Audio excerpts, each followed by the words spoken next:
دجال مدینے میں نہ آ سکا مگر لوگ خود اس کے پاس کیوں گئے؟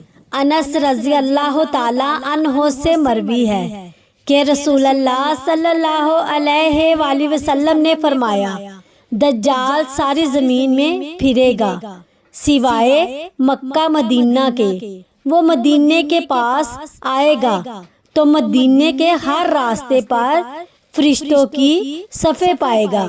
وہ دلدلی علاقے کے مقام پر آئے گا اور اپنا سینگ مارے گا، پھر مدینہ 3 مرتبہ ہلے گا۔ اس وقت ہر منافق اور منافقہ اس کی طرف چلے جائیں گے۔ سچا ایمان انسان کو دجال کے فتنے سے بچاتا ہے، جبکہ منافق انسان کو گمراہی کی طرف لے جاتا ہے۔